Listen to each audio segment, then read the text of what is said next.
When Lirelei Thornwick saved that abandoned pup from certain death, she never imagined it would cost her everything she'd ever known, or that the Alpha King himself would one day kneel before her, claiming her as his destined mate, while her former packmates watched in stunned silence.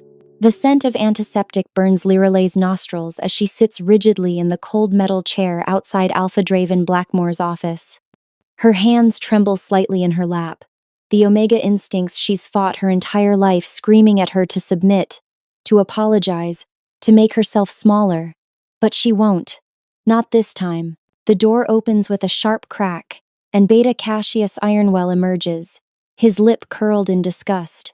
"The Alpha will see you now," he spits, stepping aside just enough for her to pass.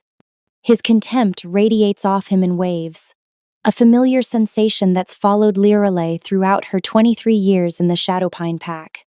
Alpha Draven sits behind his mahogany desk like a judge preparing to deliver a death sentence. His steel-gray eyes, once merely indifferent when they looked upon her, now burn with barely contained fury. The power radiating from him makes every Omega instinct in her body scream for submission. But Lirelei forces herself to meet his gaze. "Explain yourself," he growls, his voice carrying the weight of absolute authority. Lirelei's throat feels dry, but she finds her voice. "The pup was dying, Alpha.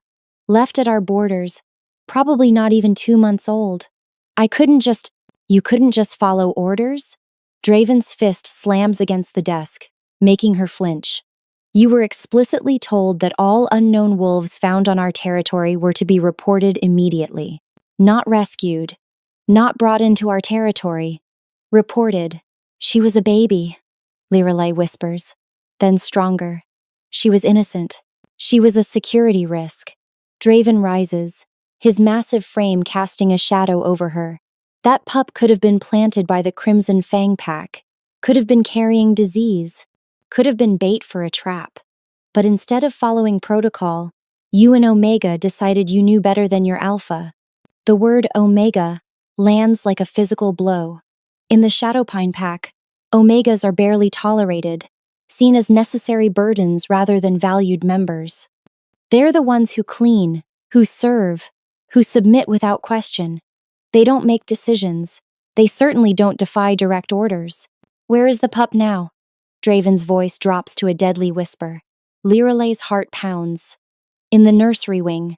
Luna Seraphina is furious that you involved her in your recklessness." Draven cuts her off. "Do you have any idea what you've cost this pack? The neighboring packs are already whispering that Shadowpine has gone soft, that we harbor strays and rogues, that our Alpha can't even control a single Omega." The shame burns in Lirelei's chest, but beneath it, a spark of defiance she's never felt before. The pup's name is Ember. She's healthy, strong, and she's just a child who needed help. "I won't apologize for having compassion." Silence stretches between them, thick and dangerous. Beta Cassius shifts behind her, his shock at her boldness palpable. No Omega speaks to an Alpha this way. Ever. Draven's eyes narrow to dangerous slits. "You won't apologize?" "It's not a question." "Very well. Since you believe your judgment supersedes mine, since you think the rules that govern this pack don't apply to you, you can test that theory elsewhere." The words hit her like ice water. "Alpha, please. You are hereby banished from the Shadowpine Pack, effective immediately." His voice carries the weight of Alpha command, each word settling into her bones like a curse. "You have until sunset to gather your belongings and leave our territory. If you're found within our borders after that, you'll be treated as a rogue." The world tilts around her. Banished, cast out. For an Omega, it's essentially a death sentence. Lone wolves rarely survive long, especially Omegas without pack protection. The other packs won't take her in, not when word spreads about why she was exiled. "And the pup?" she manages to ask through her shock. "Will be dealt with appropriately," Draven says coldly. Lirelei's blood turns to ice. She knows what dealt with appropriately means. Ember will be killed or abandoned again, left to die as she was meant to before Lirelei interfered. "You can't," she breathes. "She's innocent. She's just a baby. She's not our responsibility. Just as you are no longer our concern. Draven turns his back on her, a gesture of ultimate dismissal. Cassius, escort her out. Make sure everyone knows why she's being cast out. Let them see what happens when pack law is defied. As Beta Cassius grips her arm with bruising force, dragging her from the office, Lirelei feels something crack inside her chest. Not break crack. Like the first fissure in a dam before it bursts. They think casting her out will destroy her. They think she'll crawl away to die in shame and regret. They're wrong. 3 days of wandering the neutral territories between packlands have taught Lirelei harsh lessons about survival. Her feet are blistered, her clothes torn from thorns, and the meager supplies she managed to grab before her exile are nearly gone. But it's the howling in the distance that truly terrifies her rogue wolves. Hunting in packs, drawn by the scent of a lone Omega, she's huddled beneath an overturned log when her old communication crystal buzzes against her chest, the enchanted stone flickering with urgent amber light. Only pack members can activate the emergency frequency, and Liralei's heart lurches. They wouldn't contact her unless something was desperately wrong. The voice that crackles through is barely recognizable. Mira Goldleaf, the pack's head nursemaid, sobbing so hard her words come in broken fragments. Lirelei, thank the moon you still have your crystal. I don't. I can't. Something's wrong with Ember. The pup. Lirelei's blood turns to ice. What's wrong? What did they do to her? She won't eat. Mira's voice cracks. Won't sleep. Just cries and cries, day and night. The pack healers say there's nothing medically wrong, but she's wasting away. She's calling for you, Lirelei. Even though she can't speak yet, she keeps making sounds they sound like she's trying to say your name. Lirelei presses the crystal closer, her heart hammering. Where's Alpha Draven? Surely he left for the Continental Pack Summit yesterday morning. Won't be back for a week. Luna Serafina tried to comfort Ember, but Mira's voice drops to a whisper. The pup bit her. Drew blood. A pup bit the Luna. Lirelei, do you understand what that means? Lirelei does understand. In werewolf society, such an act from a pup indicates severe psychological trauma or something else entirely. Something that could mark Ember as dangerous in the eyes of the pack. They're talking about putting her down, Mira continues, her voice breaking completely. Beta Cassius says she's showing signs of rabidity or rogue behavior. He's calling for an emergency pack meeting tomorrow night. If you don't come back, the crystal goes dead, leaving Lirelei alone with her racing thoughts. Ember is dying without her. A 2-month-old pup who survived abandonment is now wasting away because she's been torn from the only person who showed her kindness. But going back means certain death. Lirelei was banished under Alpha Command. Entering pack territory again would mark her as a rogue to be killed on sight. Even if she somehow reached Ember, she'd never leave alive.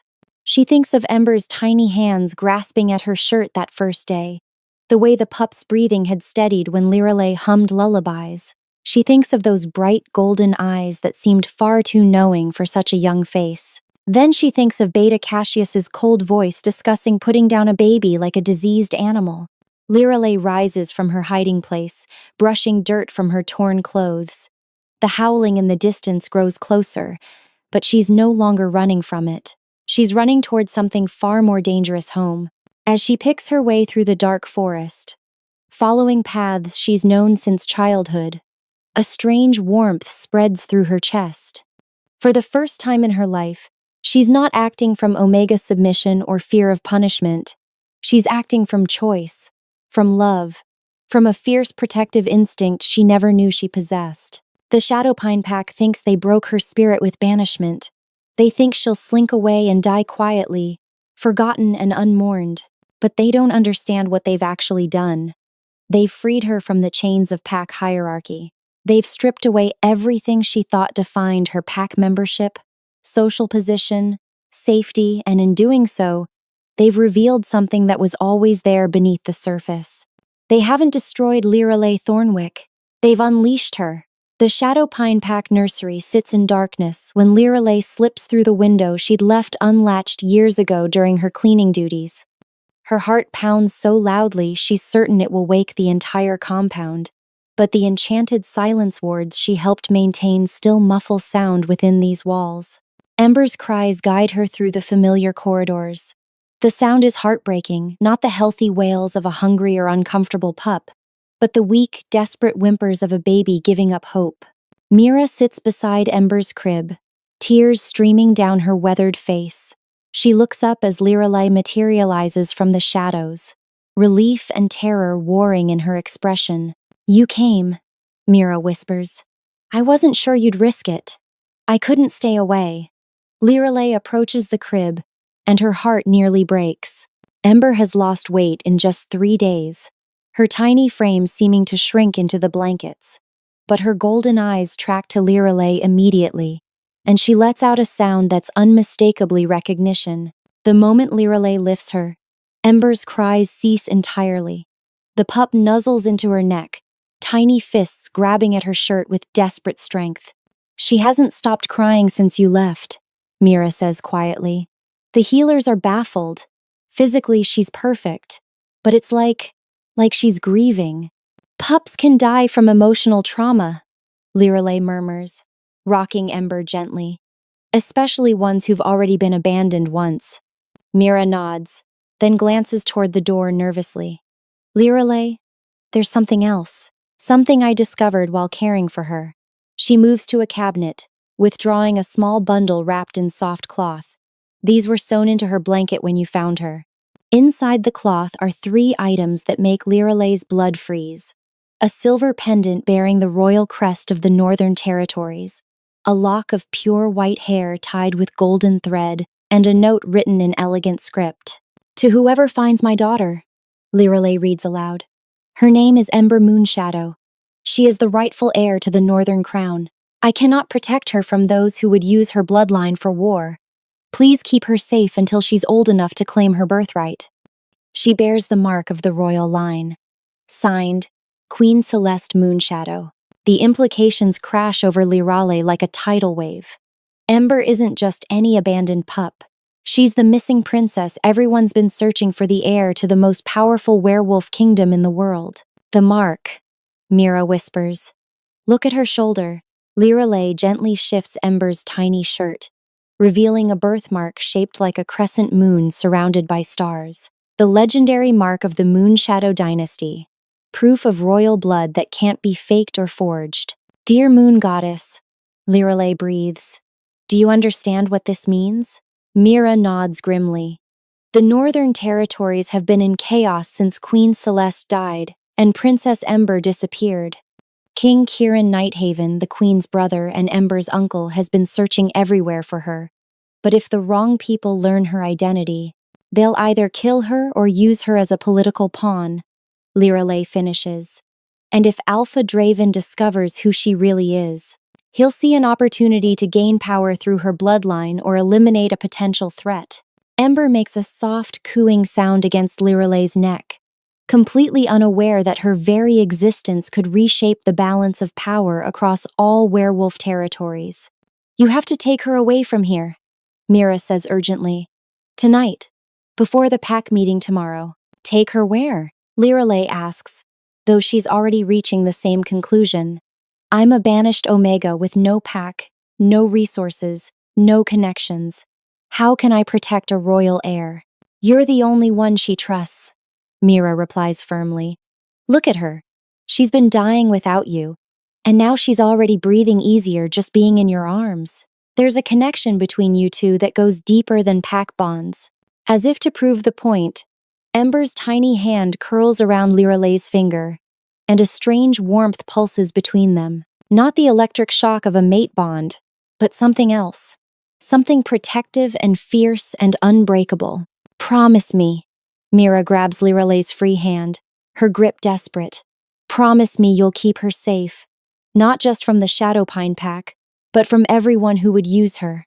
She deserves to grow up loved, protected, free to choose her own destiny when she's ready." Lirelei looks down at Ember, who gazes back with those impossibly knowing golden eyes. A royal pup, heir to a throne, abandoned by those who should have protected her, and now depending entirely on a banished Omega for survival. I promise, Lirelei whispers, and feels something fundamental shift in her soul. I'll protect her with my life. Dawn breaks gray and threatening as Lirelei prepares to flee with Ember. But the sound of approaching footsteps freezes her blood. Heavy boots on stone, moving with predatory purpose directly toward the nursery.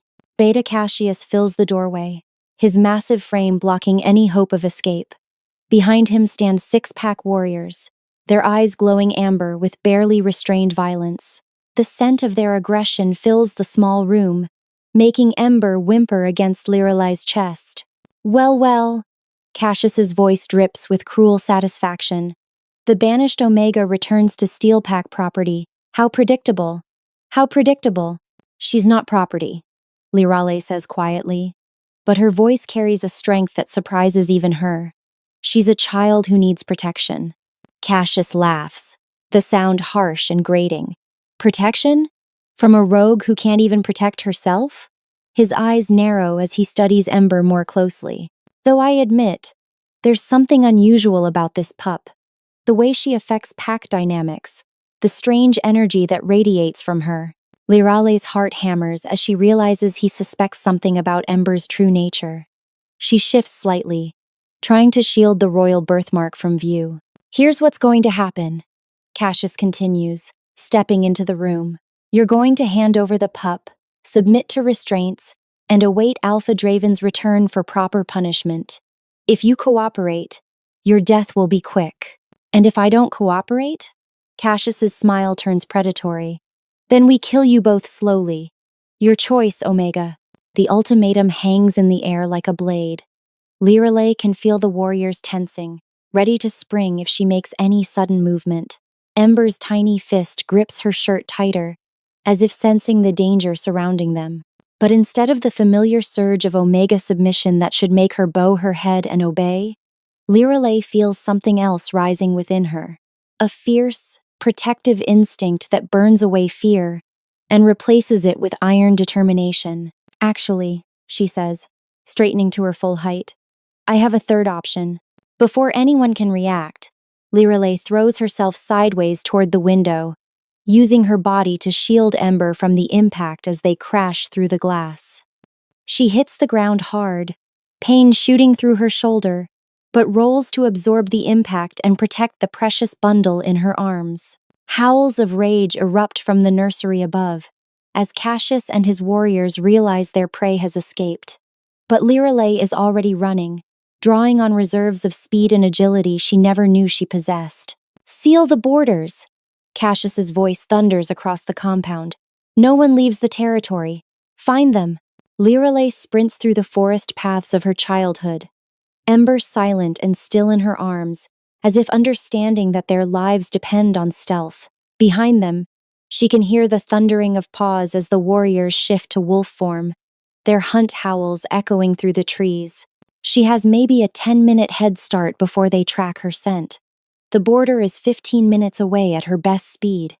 The math is simple and terrifying. That's when she hears it.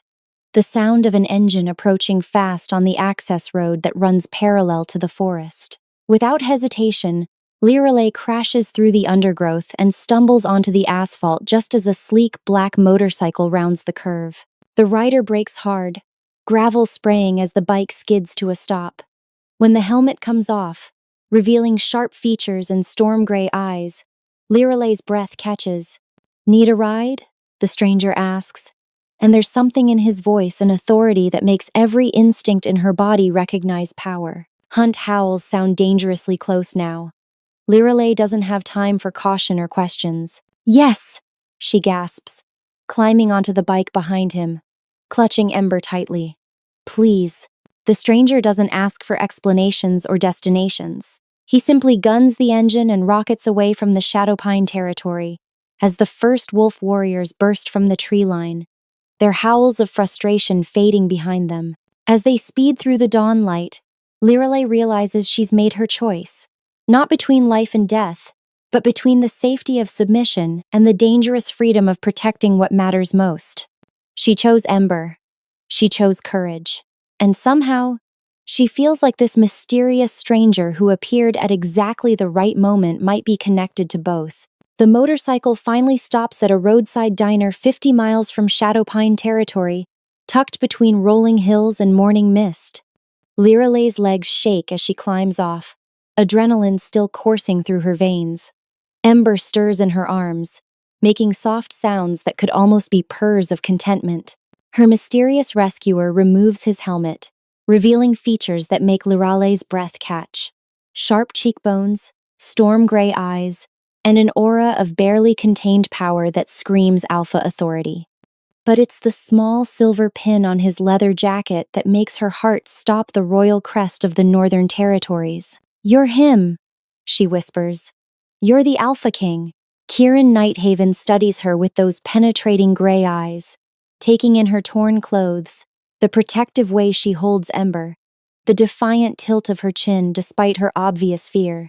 "And you're the Omega who saved my niece," he says quietly. The words hit Liralay like a physical blow. "Your niece?" "Princess Ember Moonshadow, daughter of my sister, Queen Celeste." His voice carries a weight of grief and regret. "I've been searching for her for months, following every lead, every rumor. When my spies reported an Omega in the Shadowpine Pack had rescued an abandoned royal pup. You've been watching me. I've been hoping." Kieran's gaze softens as he looks at Ember, who regards him with those impossibly knowing golden eyes. "May I?" Liralay hesitates for a heartbeat, then carefully transfers Ember to her uncle's arms. The pup doesn't cry or resist instead. She reaches up to pat his face with tiny hands, and Kieran's controlled expression cracks completely. "She looks like Celeste," he murmurs, voice thick with emotion. Same eyes, same stubborn chin. He looks up at Liralay. "Thank you. For saving her, for protecting her, for choosing her safety over your own. Anyone would have." "No." Kieran's voice carries absolute certainty. "Most would have followed orders, avoided the consequences. You risked everything for a stranger's child. That takes a special kind of courage." They settle into a booth inside the diner, Kieran keeping Ember, while Liralay orders food with shaking hands. The normalcy of bacon and eggs feels surreal after the morning's chaos. "What happens now?" Liralay asks quietly. "You take her back to the Northern Territories, I suppose. Claim your rightful heir." Kieran's expression grows troubled. "It's not that simple. The royal court is divided, half want Ember found and crowned, half prefer me to remain as permanent king rather than regent. There are factions that would use her as a puppet ruler, or worse. Then keep her hidden until she's older." "Where?" Kieran interrupts. "I can't trust anyone at court. Too many political ambitions, too many ways a child can disappear permanently." He meets her eyes across the table. "She needs someone who's already proven they'll put her welfare above everything else." Understanding dawns slowly. "You want me to keep her. I want you to raise her," Kieran says carefully. "Not as her caretaker or governess, but as her mother. The only mother she's ever truly known." Liralay's heart pounds. "I'm just an Omega, a banished one at that. I have no pack, no resources, no way to—" "You'd have mine." The quiet certainty in his voice stops her protests cold. "My protection, my resources, my authority. A place in my court, if you want it. Or a safe haven far from politics where Ember can grow up happy and free. And in return? In return, you give her what I can't, unconditional love from someone who sees her as a child to be cherished, not a crown to be claimed." Ember chooses that moment to reach for Liralay, making soft, demanding sounds until Kieran transfers her back. The moment she's in Liralay's arms, the pup settles with a contented sigh, tiny hand fisting in her shirt. "She's already chosen," Kieran observes. "The question is whether you'll choose her back." Liralay thinks of everything she's giving up: the dream of finding a new pack, of someday being accepted somewhere, of living a simple, safe life. Then she looks down at Ember, who gazes up at her with complete trust and love. "Yes," she says simply. "I choose her. I choose this." Something shifts in Kieran's expression: relief, gratitude, and something else she can't quite identify. "Then you're under my protection now.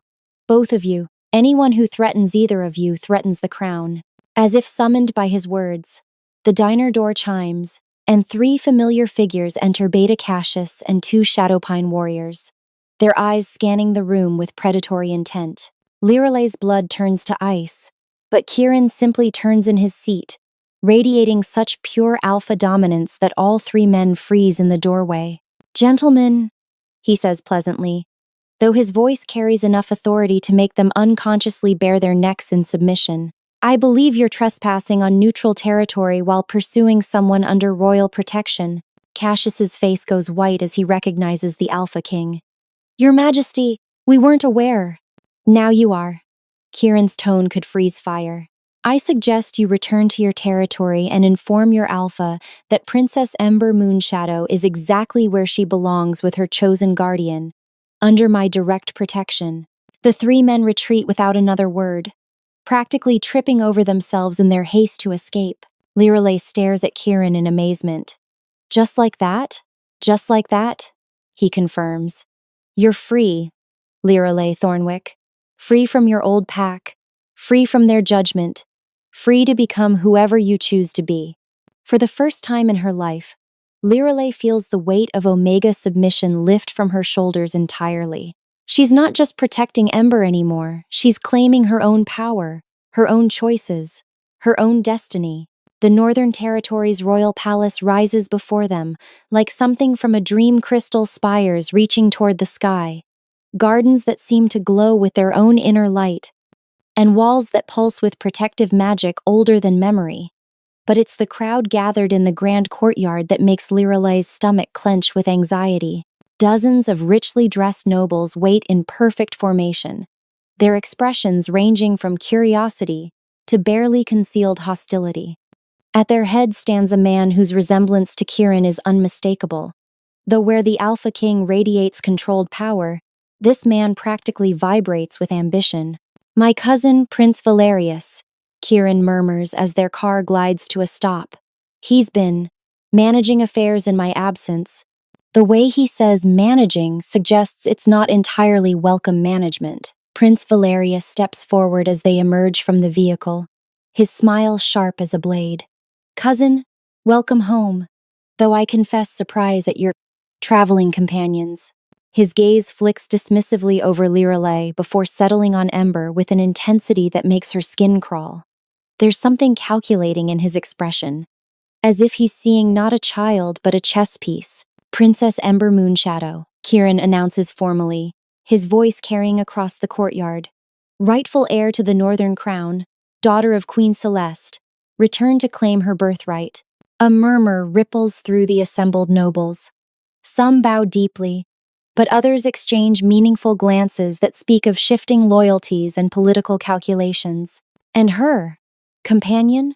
Valerius's tone drips with disdain as he studies Liralay. "Lady Liralay Thornwick," Kieran declares, and Liralay nearly staggers at the title. Guardian to the princess, granted sanctuary and protection under royal decree. "Lady?" A woman's voice cuts through the crowd, sharp with disbelief. She reeks of Omega. "You're granting noble titles to common pack rejects now."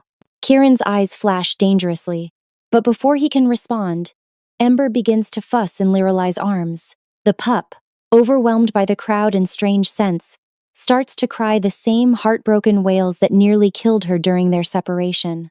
Immediately, the assembled nobles step back, covering their ears. But it's not just the volume of Ember's cries that affects them, there's something else. A resonance in her voice that seems to reach into their chests and squeeze. "What is that?" someone whispers fearfully.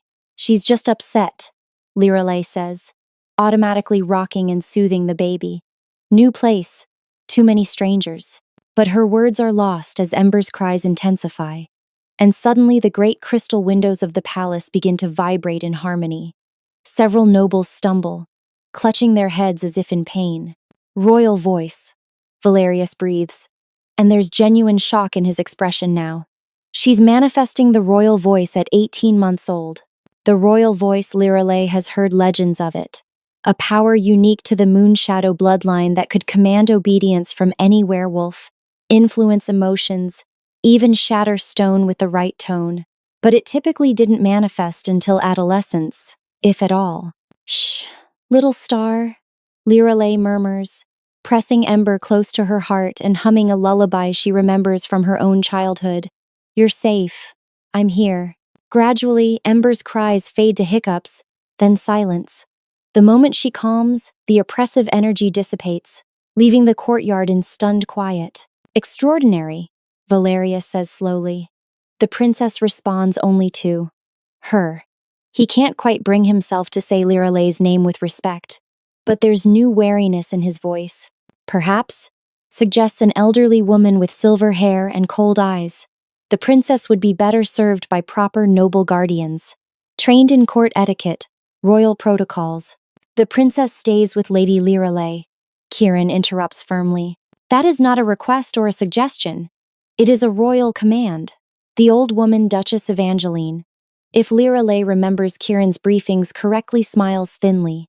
Of course, Your Majesty, though I hope this arrangement won't interfere with the princess's proper education and preparation for her eventual role. There's a threat buried in those polite words.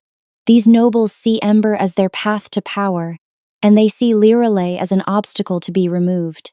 The princess will receive the finest education available, Kirin replies smoothly, under Lady Lirelei's oversight and protection.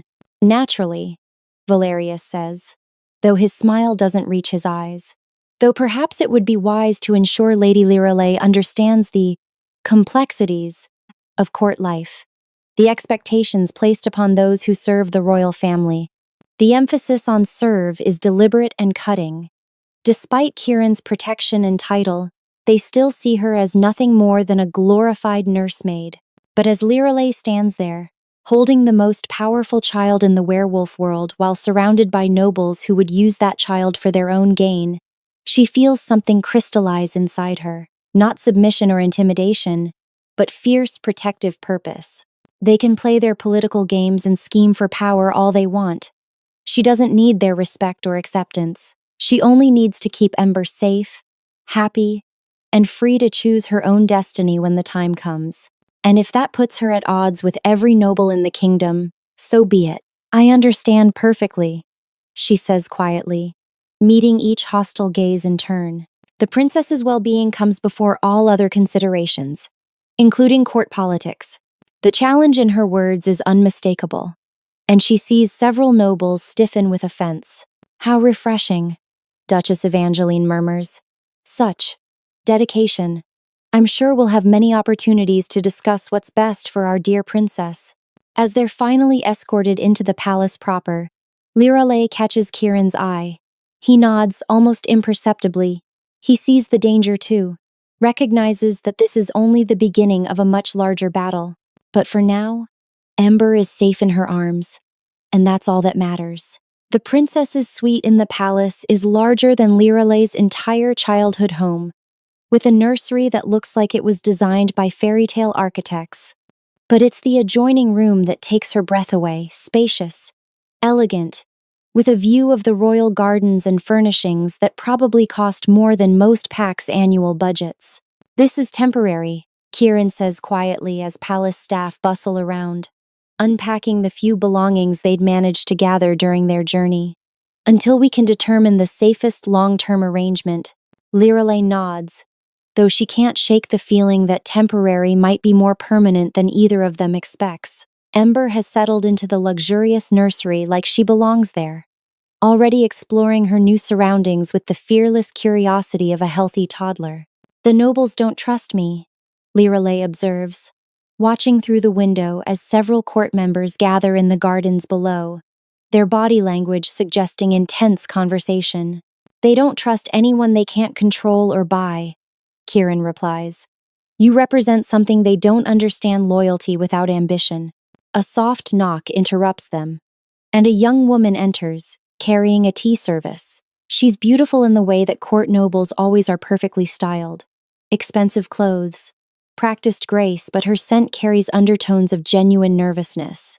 Your Majesty, she says with a perfect curtsy. I'm Lady Isadora Silvermoon, appointed as liaison to assist Lady Lirelei with court protocols. Kieran's expression tightens almost imperceptibly. Appointed by whom? Prince Valerius felt it would be wise to ensure Lady Lirelei has proper guidance during her adjustment period. Isadora's diplomatic smile doesn't quite hide the awkwardness of her position, so they're assigning her a babysitter. Lirelei almost admires the political maneuvering. They can't directly challenge Kieran's authority, so they'll work around it by offering help. That's very thoughtful, Lirelei says mildly, accepting a cup of tea. I'm sure Lady Isadora has valuable insights to share. Isadora looks relieved at the gracious response.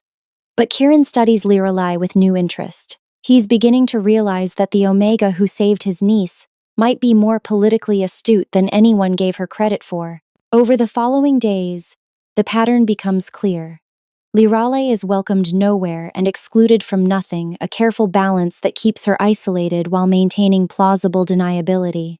Court functions include her but seat her at the lowest tables. Conversations halt when she approaches but resume with pointed comments about proper bloodlines and traditional values.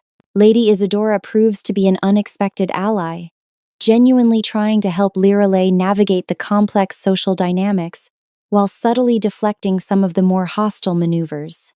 Duchess Evangeline is hosting a reception tomorrow night, Isadora explains as they walk through the palace gardens, Ember contentedly babbling in her stroller. All the noble families will attend. You'll be expected to make an appearance. To be displayed like a curiosity, you mean? Isadora winces. They want to see how you handle yourself under pressure. Whether you'll crack, say something they can use against you or the king.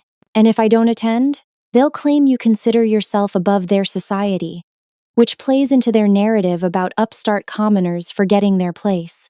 It's a trap either way, and they all know it.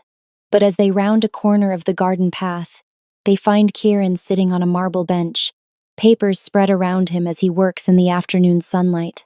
Ember immediately starts wiggling and reaching for him. "Uncle," Lirelei says, testing the informal address they'd agreed upon in public. Ember seems to think it's playtime, not work time. Kieran looks up with a smile that transforms his entire face, reaching for his niece with eager hands. She's absolutely right. These budget reports will still be boring in an hour. Watching them together, the powerful Alpha King making silly faces at a giggling toddler, Lirelei feels something warm and complicated unfurling in her chest. This isn't the political alliance she'd expected. It's beginning to feel like something much more dangerous. Like family. "The reception tomorrow," she says impulsively. "I need a favor." Kieran raises an eyebrow. "Name it. Dance with me. Early in the evening, before the political maneuvering gets too intense. Show them that I have your support." "You have more than my support," he says quietly, his eyes meeting hers over Ember's head. "You have my trust, my protection, and my gratitude." There's something in his voice that makes Lirelei's breath catch. A warmth that has nothing to do with royal obligation and everything to do with genuine connection.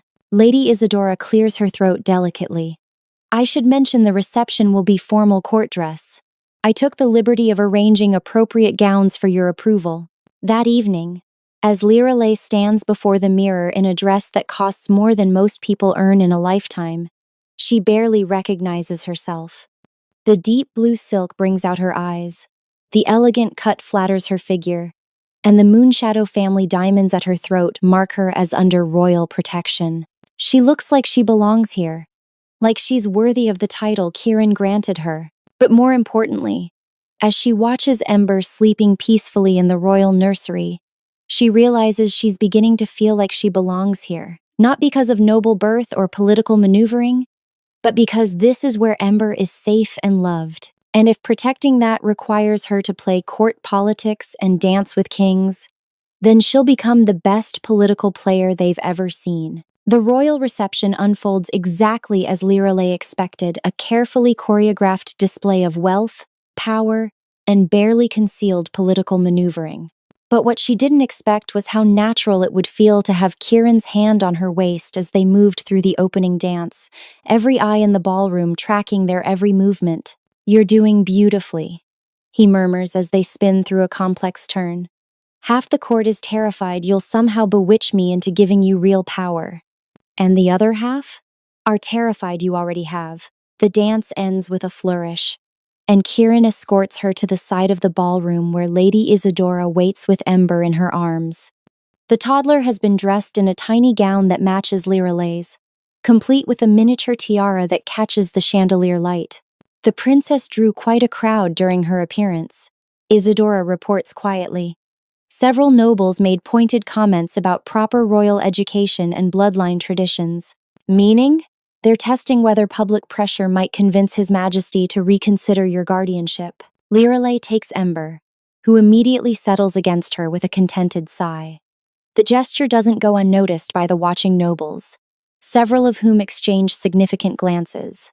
Lady Liralay, Duchess Evangeline glides up with predatory grace, her smile sharp enough to cut glass. How lovely you look tonight. Though I confess concern about the princess being exposed to such stimulating environments at such a young age. Children adapt remarkably well to their surroundings, Liralay replies smoothly, especially when they feel secure and loved. Indeed, though proper development requires more than mere affection. The Duchess's gaze flicks to Ember with calculating interest. Education, training, preparation for her eventual responsibilities, elements that require specialized knowledge. Before Liralay can respond, Ember makes a soft sound and reaches toward the Duchess, not in greeting, but with tiny hands curled into fists. The toddler's golden eyes fix on the older woman with unmistakable displeasure. And then, impossibly, Ember speaks her first clear word. No. The sound carries that same resonant quality as her earlier cries, and Duchess Evangeline actually stumbles backward as if physically pushed. Extraordinary, breathes Prince Valerius, who has appeared seemingly from nowhere. Such early development of the royal voice, and such decisive opinions. Ember turns those golden eyes on him next, studying his face with an intensity that makes the prince visibly uncomfortable. After a long moment, she makes another sound, not quite a word, but unmistakably dismissive. It seems the princess has inherited the family talent for reading character, Kieran observes, and there's definitely amusement in his voice. But Liralay notices something else, the way Ember relaxes completely when Kieran approaches, how she reaches for both of them with equal trust and affection. To anyone watching, they look like a natural family unit, which, she realizes with a start, is exactly what they're becoming. Later, after the reception has wound down and Ember is settled in her crib, Liralay finds herself alone with Kieran in the private sitting room that connects their suites. He's loosened his formal cravat, sleeves rolled up as he reviews reports, and the casual intimacy of the moment catches her off guard. "You handled tonight perfectly," he says without looking up. Gracious enough to avoid giving offense, firm enough to establish boundaries. Lady Isadora coached me well. Liralay settles into the chair across from him, trying to ignore how domestic this feels, though I suspect the real test is still coming. Probably. Kieran sets down his papers, giving her his full attention. They'll keep pushing until they find your breaking point or convince themselves you don't have one. And if they decide I don't have one, then they'll try to create one. His expression grows serious. Liralay, I need you to understand something. What we're building here, this arrangement, it's not just about Ember anymore. You're becoming a political figure in your own right. The nobles see you as either a threat to be eliminated or a tool to be used. The words should frighten her, but instead, Liralay feels a strange sense of rightness. This is what she was meant for, not cowering submission, but fierce protection of those she loves. Let them try, she says quietly. I've already lost everything once for doing what I believed was right. I'm not afraid to do it again. Something shifts in Kieran's expression, surprise, admiration, and something deeper that makes her pulse quicken. You're remarkable, he says softly. When I first saw you at that diner, I thought I was rescuing a refugee Omega. I had no idea I was meeting someone who would. Would what? He's quiet for a long moment, seeming to weigh his words carefully. Someone who would make me remember why I wanted to be king in the first place. Not for power or tradition, but to protect people who can't protect themselves. The admission hangs between them, loaded with implications that neither is quite ready to address directly. "Ember's lucky to have you," Lirelei says finally. "We both are," Kieran replies, his voice barely above a whisper. Through the open doorway, they can hear Ember's soft breathing, peaceful and content. And for this moment, in this room, they're not a king and a refugee Omega playing political games. They're just two people who have found something precious worth protecting, even if admitting that could destroy them both. The ancient royal library stretches impossibly high, its shelves carved from heartwood and inlaid with silver runes that pulse with gentle light. Lirelei has taken to spending her mornings here while Ember naps, partly to educate herself about royal protocols, and partly to escape the suffocating attention of the court. Today, she's researching bloodline histories when a leather-bound journal falls from between two genealogy texts, landing at her feet with a soft thud that seems too loud in the reverent silence. The cover bears Queen Celeste's personal seal. Lirelei glances around the empty library, then carefully opens the journal. The pages are filled with elegant script, dates spanning from Ember's birth to just weeks before the Queen's death. Day 12 since Ember's birth. The healers confirm what I suspected during pregnancy. She carries not just the royal voice, but the ancient gift, the power to form true bonds, not just with her destined mate, but with those she claims as family. It hasn't manifested in our line for 3 centuries. Lirelei's hand trembles as she reads on. Day 45. I've been dreaming again. The same vision, over and over. Ember grown, standing beside a woman with dark hair and fierce eyes. Not romantic love, but something deeper. The bond of chosen family, unbreakable as steel. In my dreams, this woman fights armies for Ember's sake, dies for her if necessary, and Ember loves her like the mother I might not live to be. The entries continue, growing more urgent as Queen Celeste's illness progresses. Day 78. The dreams are clearer now. I see her face distinctly, the woman who will be Ember's true guardian. She works in a pack nursery, tends children who aren't her own with endless patience. She's been hurt, rejected, made to feel worthless. But when she holds Ember, she transforms, becomes the protector I need her to be. Day 95. I know her name now, Lirelei Thornwick of the Shadowpine Pack. The dreams show me fragments of her life, a loveless existence in a pack that sees her as lesser. Years of serving others while being told she's not enough. But beneath that broken spirit burns something magnificent, something that will save my daughter when I cannot. Lirelei's vision blurs as tears fall onto the ancient pages. Day 134. My final entry. The sickness is winning, and my spies report that coup attempts grow bolder. I cannot trust anyone at court with Ember's safety. Too many would use her as a puppet, or eliminate her as competition for the throne. I've arranged for her to be taken to neutral territory, left where Lirelei will find her. Not abandonment, deliverance. The dreams show me that Lirelei will sacrifice everything to save a child she's never met, will choose love over safety, courage over submission. And when Kieran finds them both as he must, as he will, he'll discover what I've known all along. Lirelei isn't just Ember's destined guardian, she's his destined mate. The bond will form slowly, built on shared purpose rather than instant attraction. By the time they realize what's happening, it will be unbreakable. My brother deserves happiness after all these years of duty. Ember deserves a mother who will fight the world for her, and Lirelei deserves to be cherished by someone who sees her true worth. I die content knowing my daughter will have both her uncle's protection and her chosen mother's love.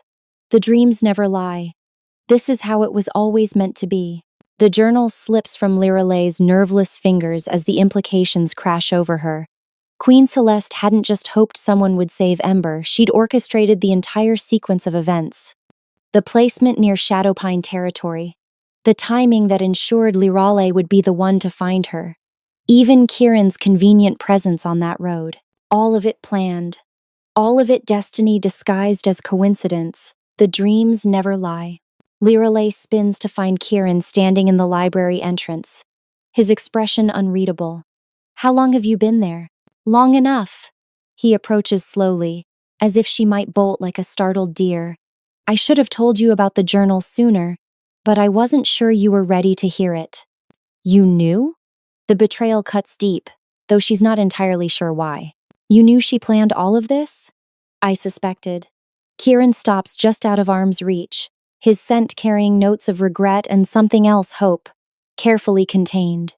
Celeste always had prophetic dreams, though she rarely spoke of them. When she died and Ember disappeared, I thought. I hoped. You hoped what? Liralay's voice rises, anger and confusion warring in her chest. That you could manipulate me the same way she did? Use my feelings for Ember to control me? No. The word comes out sharp, absolute. I hoped that for once in my life, the universe might give me something good, without requiring me to sacrifice everything else I care about.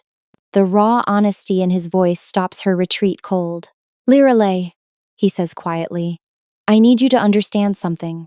Whatever Celeste planned, whatever the dreams showed her, none of it matters unless we choose it. The bond she wrote about, it only forms if both people want it. Consent, not destiny. And if I don't want it? The question comes out barely above a whisper.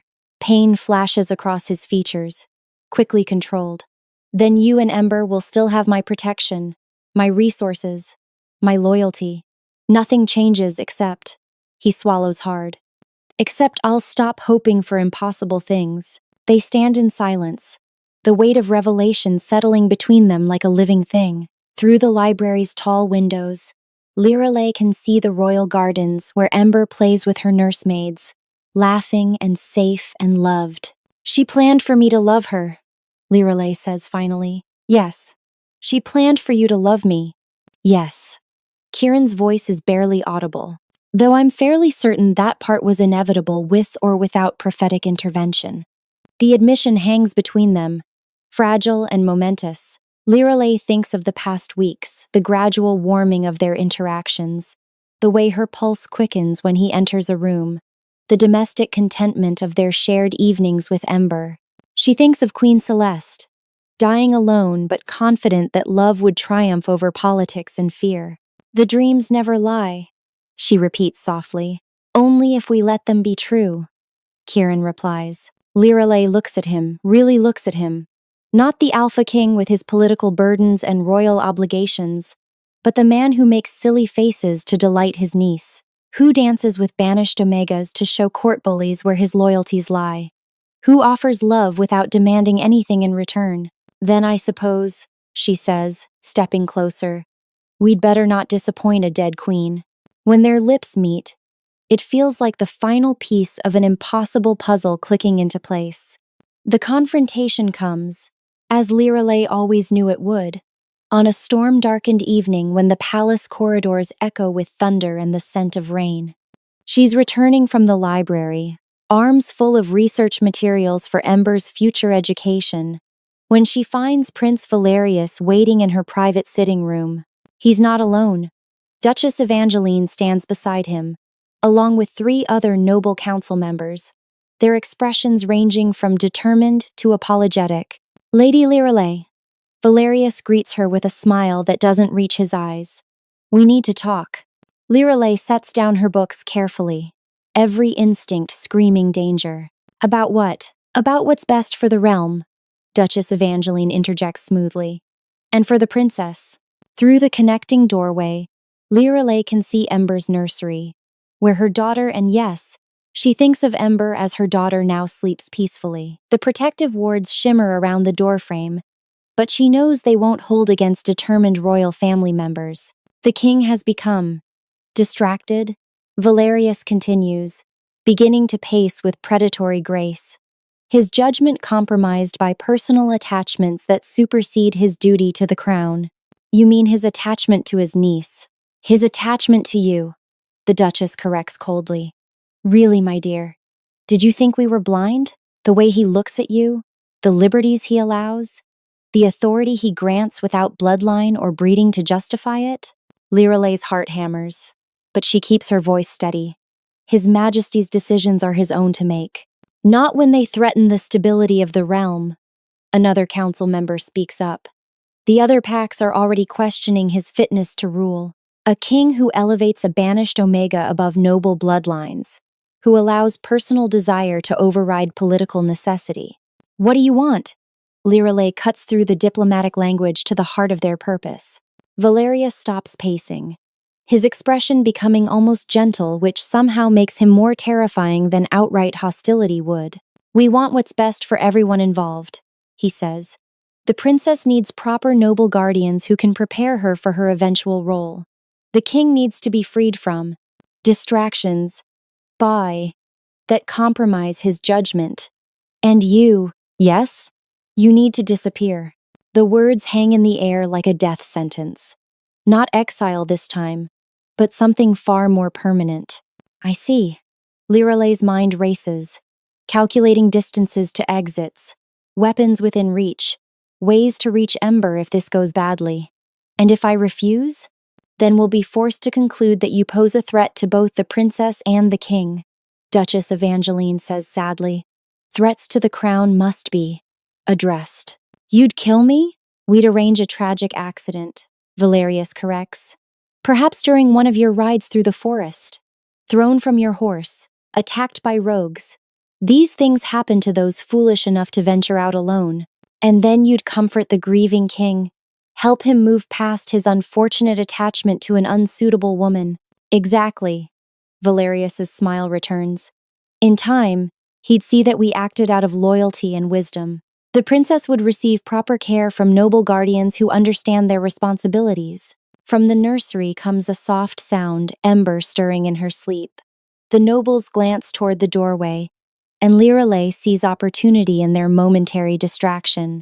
There's just one problem with your plan, she says quietly, which is, you're assuming Kirin doesn't already know you're here. The council members exchange uncertain glances, but Valerius laughs. The king is in council meetings until midnight. We made certain of that. Did you? Lirelei tilts her head. Then who do you suppose sent me these? She reaches into her pocket and withdraws a handful of communication crystals, each one glowing with active enchantments. Amazing how clearly these little devices transmit sound. Every word you've spoken has been recorded and broadcast to the king, the royal guard, and the supernatural council. Valerius's face goes white. You're bluffing, am I? Lirelei's voice carries a new note of authority, not Omega submission, but the steel-backed confidence of someone who knows her worth. Did you really think Kirin would leave Ember and me unprotected while you plotted in the shadows? The sound of heavy footsteps in the corridor confirms her words. Moments later, Kirin fills the doorway, flanked by royal guards whose hands rest on their weapons. His expression is controlled, but his scent carries notes of barely leashed fury. Valerius, he says pleasantly.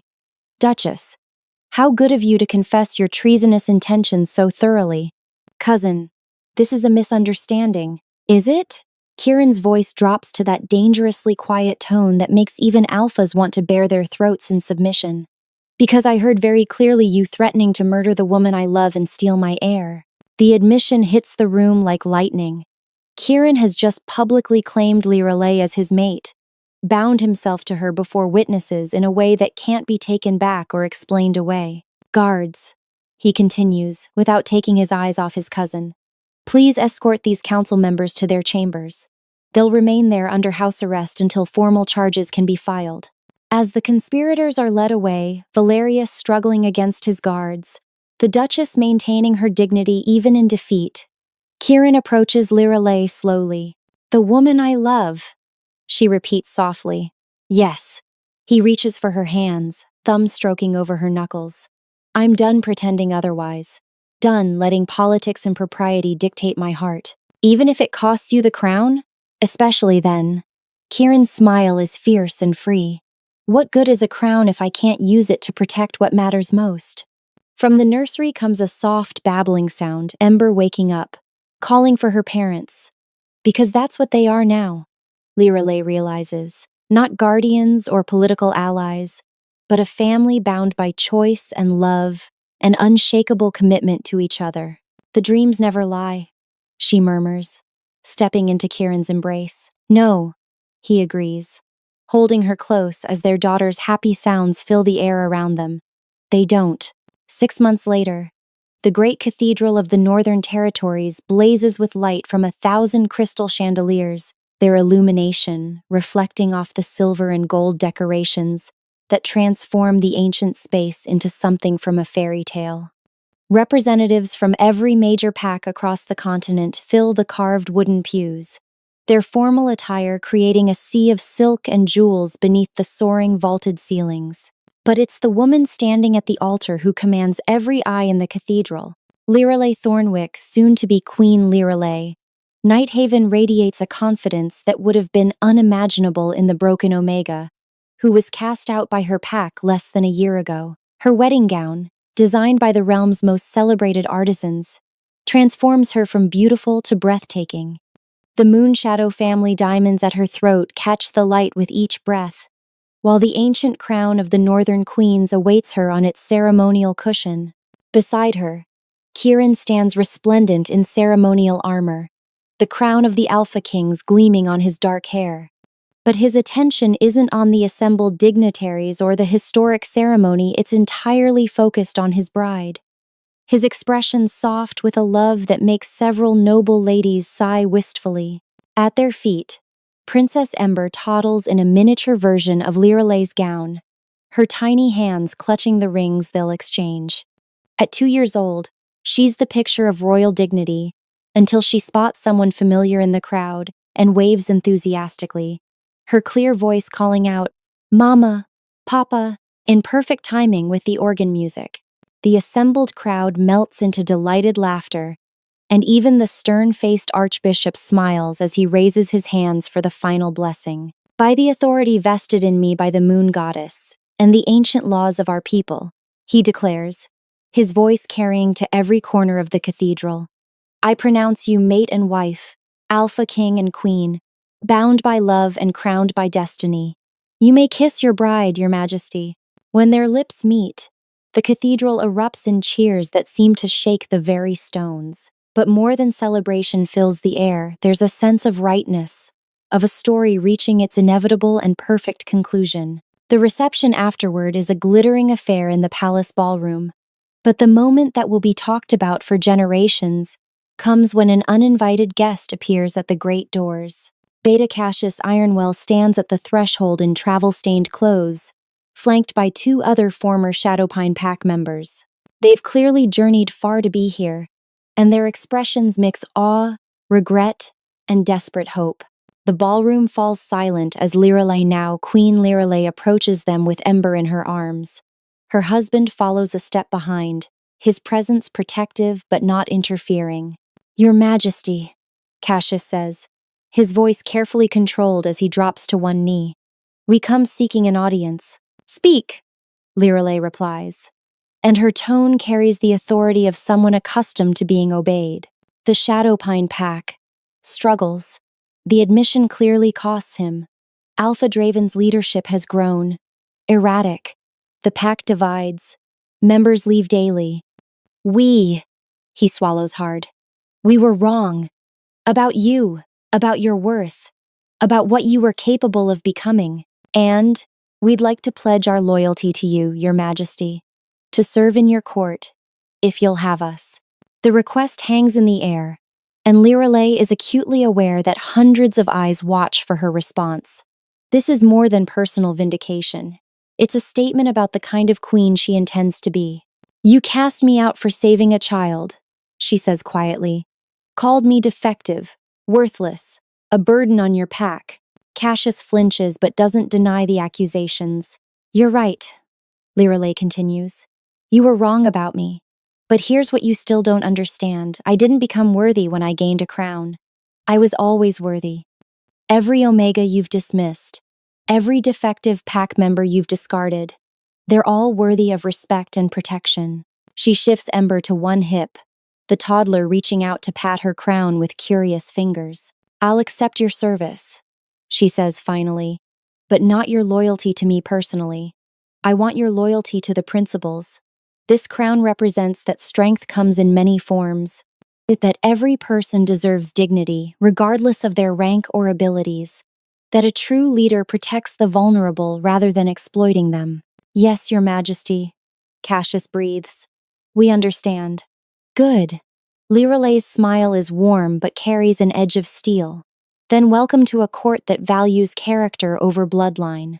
As the evening winds down and the last guests depart, Liralay finds herself on the palace balcony overlooking the gardens where Ember toddles among the moonlit flowers, chasing fireflies with the delighted giggles of a happy child. Kieran joins her, slipping his arms around her waist from behind. Any regrets? He murmurs against her ear. Liralay leans back against his chest, watching their daughter discover the magic of a summer night.